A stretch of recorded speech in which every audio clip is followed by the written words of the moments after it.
I had been heading south from our farm, scouting places for our youth turkey hunt for years and years, and I'd driven by this same property, and every time I drove by, I looked at the barns and I thought, what an epic setting.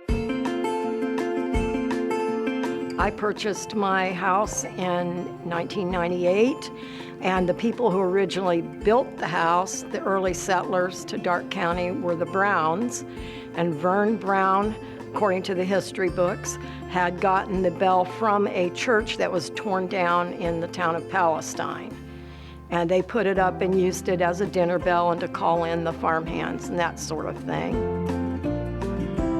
Matt had stopped by several years ago, and we had some discussions about the barns and the farm and what the work he was doing with the Light Foundation. When I see barns in a setting where there's an old house and there's multiple locations where you've seen the expansion of what was a really cool farm, and you're going by it all the time and you want to stop, but you just don't take the time to do it. Well, one day I stop.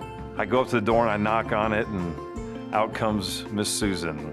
Invited me to go look around and snoop around in her barn. She didn't, kick me out immediately, which is probably what she should have done. It wasn't until the very end of the tour that she said, hey, and by the way, did you notice my bell? And she shoots, a glance up above her house. And in the back section, there's a cupola. And in this cupola is a bell. He said he had been looking for one that was from the county with the history. This unbelievable chance stop on a property that I've always admired and wanted to check out.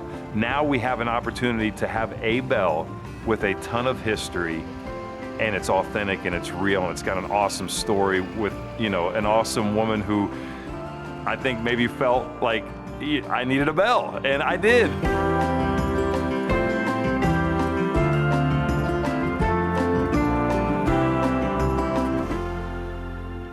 That's what this whole entire project, the catalyst was, that conversation with Susan about that bell, and here we are today.